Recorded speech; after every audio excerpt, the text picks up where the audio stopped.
everybody, welcome back to my screenwriting series, helping you out on your screenwriting journey, walking all the way through conceptualization, all the way to your finished screenplay. So this is episode 2, world building. If you haven't seen the last episode, go check it out. It's on conceptualization, and I think it'll really help you start to kick off your brainstorming journey for your movie or your even short film.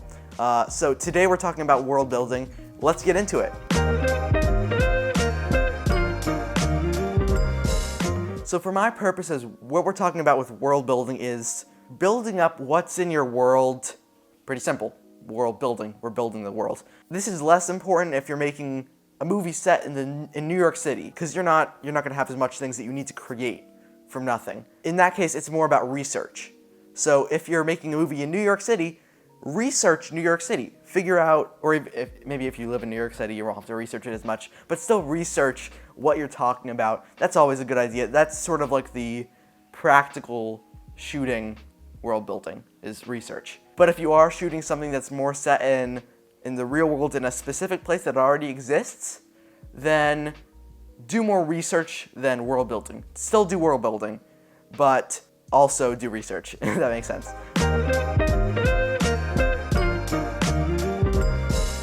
In general, follow the principles I talked about last episode in terms of following what you find is cool.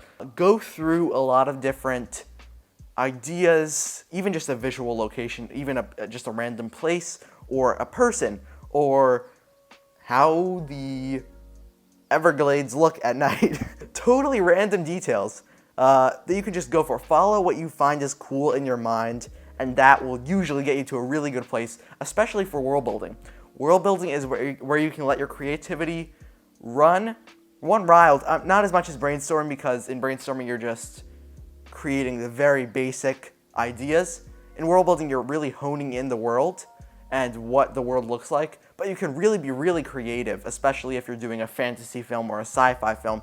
You can be very creative with what your world will look like, what the dynamics are, how one guy steps off how you step off a tram car. You know, that's just a totally random example. Those like very, very potentially boring details that can really spark ideas for you. Just follow what you find is cool. Follow what you think is going to be really awesome, and especially for world building, that'll get you to a really good place.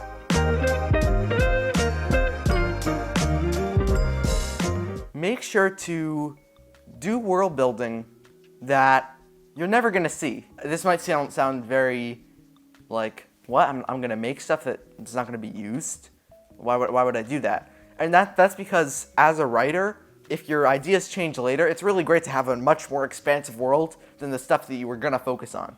You can go to other places that you've already created. Other than that, it really helps to understand the world that you're writing. It's really great to know. If you're making something in New York City, understand what makes New York tick. Or if you're writing a fantasy world, find out how the dynamics work, how everything works. Make things that will never show up, or if they do show up, they'll show up for one line of dialogue or a quick second. Just write things that you find cool, and just don't worry if it'll make it into the movie or not. Just build out your world, make it really in-depth, and that will help you so much in the writing process later.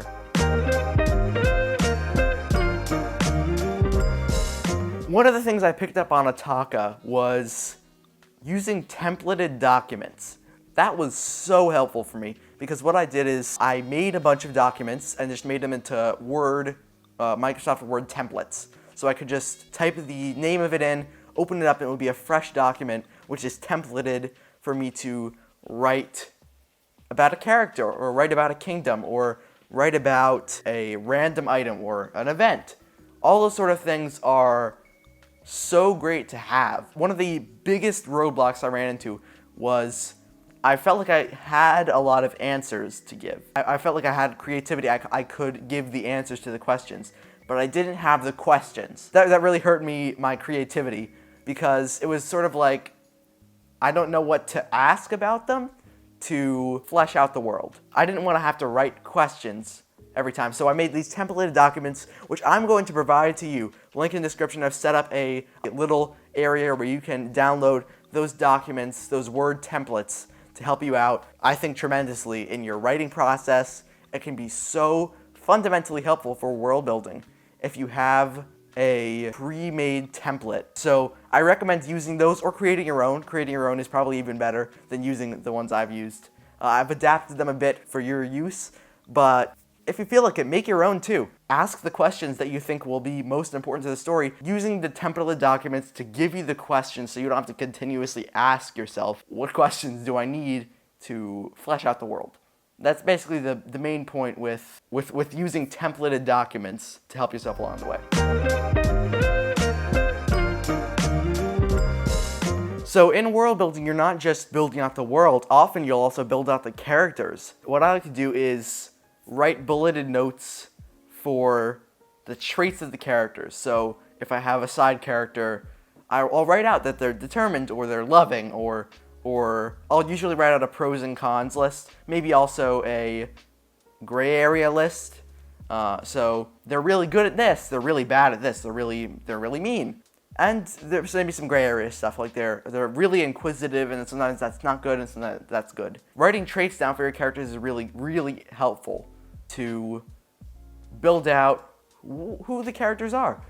How do you write them? World building your characters, character building, I guess. Writing down traits like that is really helpful, as well as writing down what they're wearing, writing down what they look like. All those sort of things are really helpful for developing your characters to character build, which is sort of a subset of world building, and very important, especially if you're going into a fantasy world. But overall, just writing down the traits of your characters can be really helpful to your writing process. At least that's what I found.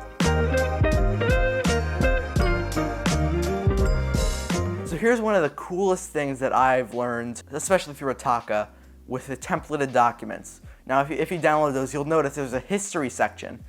And what I found really cool about that is, especially for fantasy worlds or sci-fi worlds, writing out the histories of a character or a place. When was the place built?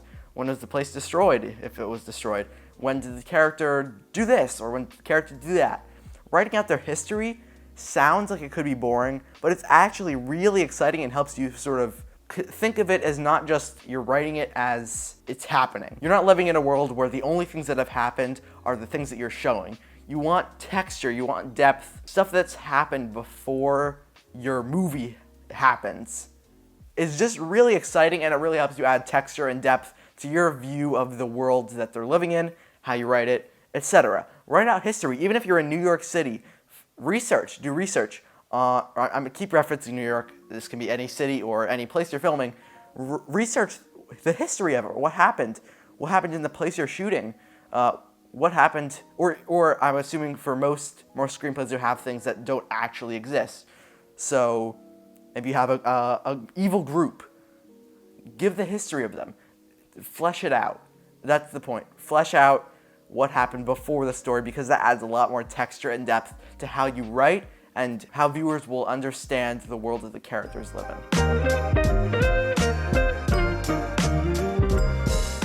And along the lines of templated documents, make sure to keep it cohesive.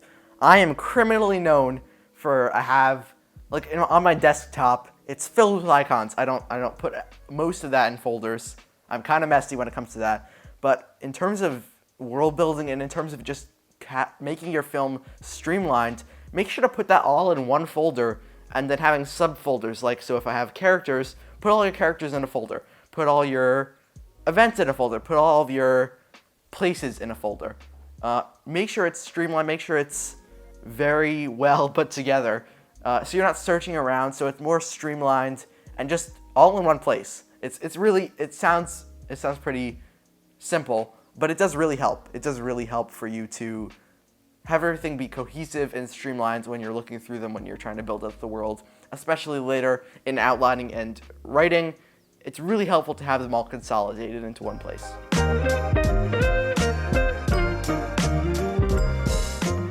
So this entire episode has been devoted to world building, but often you're not going to be doing world building before outlining. You're probably going to be doing it side by side. You might do some outlining before you build up the world, or you might build up some of the world before you do outlining. But often, your world building is going to tie into how the story works.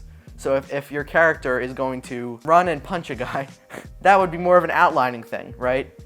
So you're not going to be doing world building before you do outlining. You're probably going to be doing them side by side. So before you go and do a ton of world building, before you even know what the story is, hold your horses, because in 2 weeks from today, I am releasing the 3rd episode all about outlining your story. So do them side by side, and in 2 weeks from now, you'll see what I mean, because outlining is a really, really important part of at least the way I write scripts. Anyways, thank you all so much for watching this episode on world building. Hopefully this gave you some really helpful tips on how to build your world, how to conceive of your world that people are living in. And have a great day. I'll see you on June 18th for episode 3, Outlining. Peace out.